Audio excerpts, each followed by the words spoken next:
तो वेलकम है दोस्तों। इस वीडियो में हम लोग बात करने वाले क्लास 9 का चैप्टर त्रिभुज। इसमें हम लोग 35 जो है इम्पोर्टेंट ओनली वीवीआई और ऑब्जेक्टिव टाइप के क्वेश्चन करेंगे, जो आपके लगभग हर बार क्लास 9 के एग्जाम में और साथ ही जितने 10th लेवल के गवर्नमेंट जॉब एग्जाम होते हैं उन सभी में पूछे जाते हैं। तो आइए शुरू करते हैं।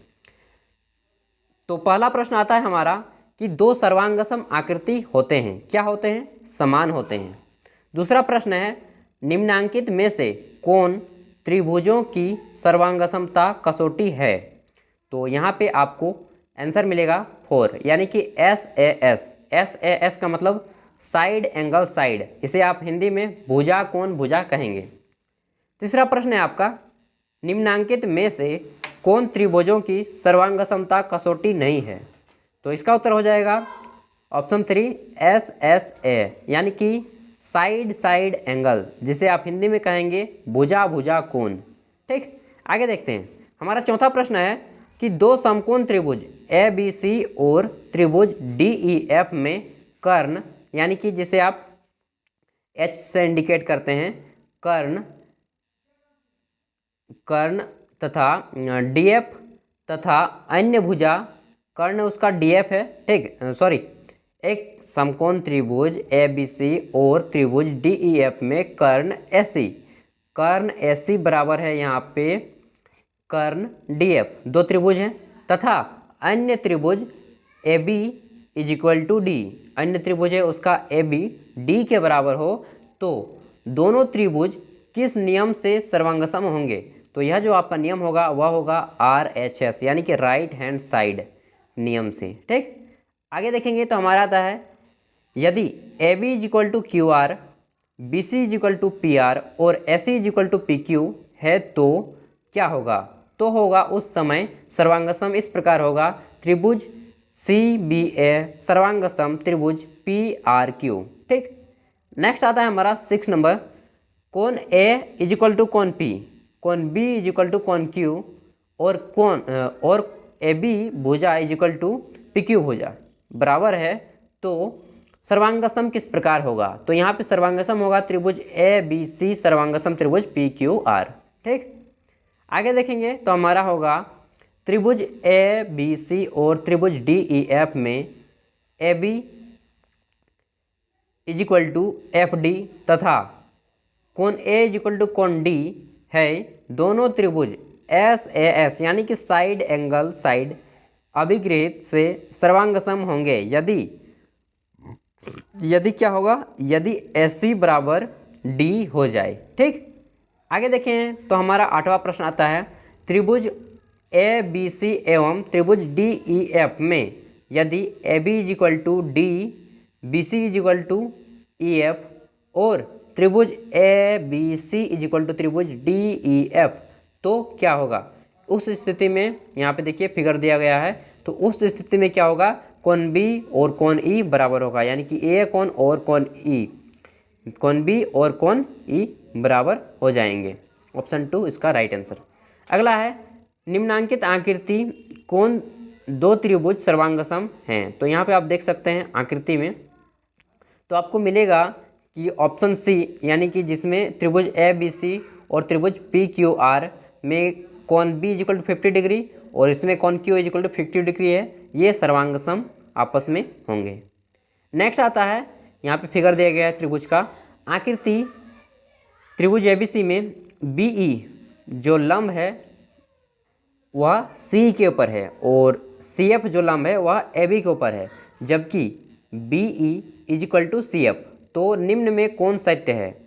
तो यहाँ पे आपका जो ऑप्शन 1 हो जाएगा, यानी कि त्रिभुज ABC सर्वांगसम त्रिभुज ACF।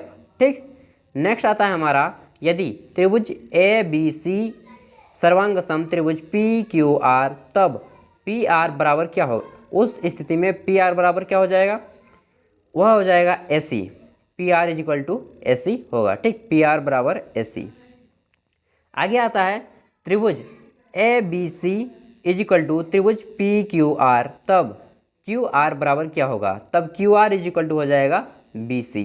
ठीक, आगे देखेंगे तो हमारा आता है त्रिभुज ABC सर्वांगसम त्रिभुज PQR, तब AB बराबर क्या होगा? उस स्थिति में AB = ए बी हो जाएगा। ठीक, नेक्स्ट आता है हमारा त्रिभुज ए बी सी सर्वांगसम त्रिभुज पी क्यू आर, तब कोण बी इज इक्वल टू क्या होगा? तो कोण बी बराबर अगर आप त्रिभुज बनाएंगे तो कोण क्यू आपका सामने आएगा। नेक्स्ट आता है त्रिभुज ए बी सी सर्वांगसम त्रिभुज पी क्यू आर, तब कोण आर इज इक्वल टू क्या होगा? तो कोण आर जो है कोण सी के बराबर हो जाएगा। नेक्स्ट आता है आपका एक त्रिभुज की तीनों भुजाएं दूसरे त्रिभुज के तीनों भुजाओं के बराबर हों तो दोनों त्रिभुज सर्वांगसम होंगे किस नियम पर? यह जो नियम हो जाएगा SSA नियम पर, यानी कि साइड साइड साइड, भुजा भुजा भुजा से सर्वांगसम होंगे, तीनों भुजाएं बराबर। आगे देखते हैं तो हमारा आता है RHS यानी कि राइट हैंड साइड सर्वांगसमता का नियम लगता है, किसमें लगता है? समकोण त्रिभुज में, 2 नंबर। अगला आता है त्रिभुज की किन्हीं दो भुजाओं का योग तीसरी भुजा से होता है, क्या होता है? बड़ा होता है। नेक्स्ट आता है किसी त्रिभुज में दो भुजाओं का अंतर तीसरी भुजा से होती है, क्या होती है? छोटी होती है हमेशा। अगला आता है हमारा समकोण त्रिभुज जिसका एक कोण 90 डिग्री का हो, वैसे त्रिभुज को समकोण त्रिभुज कहा जाता है। तो समकोण त्रिभुज में सबसे लंबी भुजा क्या होती है? तो कर्ण होती है, ठीक, जिसे आप H से इंडिकेट करते हैं।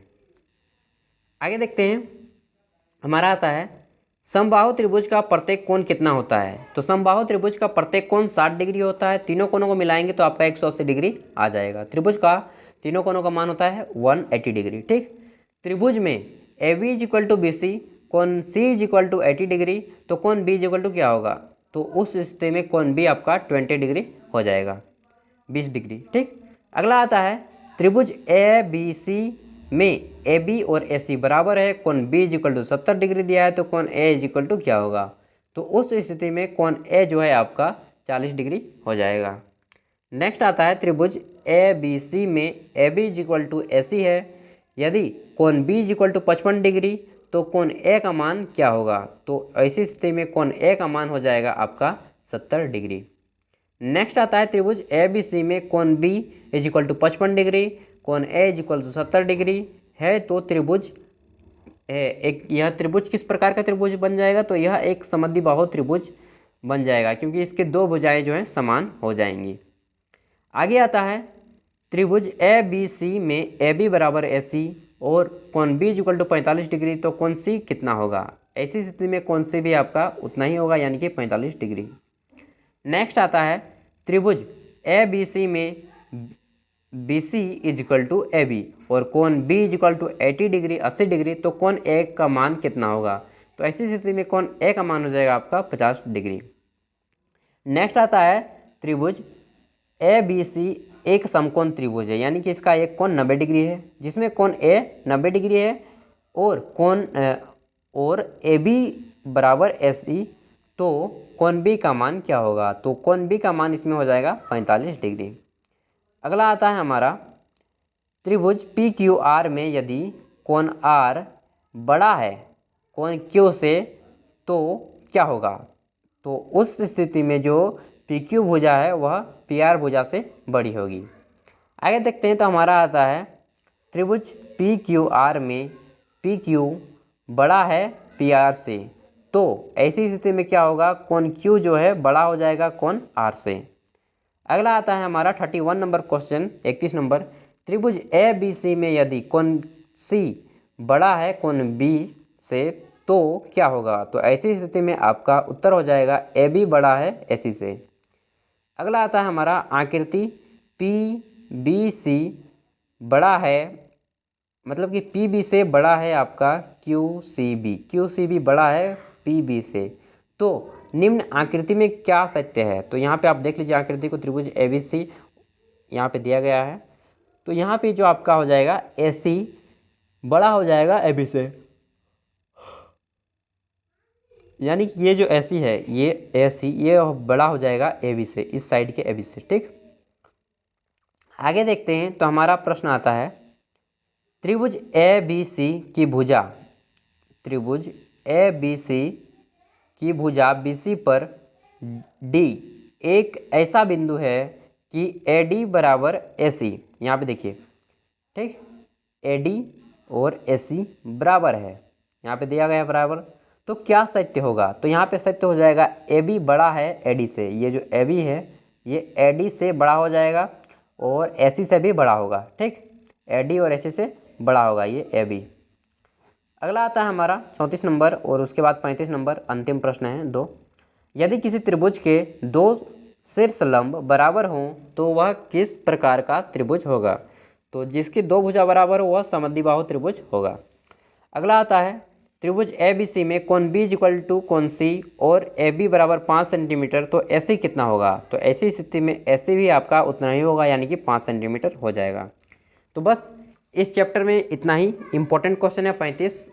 अगर आप 35 प्रश्नों को आसानी से हल कर लेते हैं तो एक मान के चलिए कि आपका एग्जाम में इस चैप्टर से 90% प्रश्न आपके बन जाएंगे, ठीक। और मैथ अगर आप बनाते हैं तो मैथ एक ही चीज़ बोलता है कि मुझे बार बार प्रैक्टिस कीजिए, प्रैक्टिस के बिना मैथ असंभव है। तो चलिए इस वीडियो को यहीं पे एंड करते हैं। और अगर आपको किसी भी सब्जेक्ट का प्रीवियस ईयर क्वेश्चन पेपर देखना है तो आप हमारे चैनल पे जा करके देख सकते हैं। Thank you for watching this video. Bye bye, best of luck, अच्छे से एग्जाम दीजिए।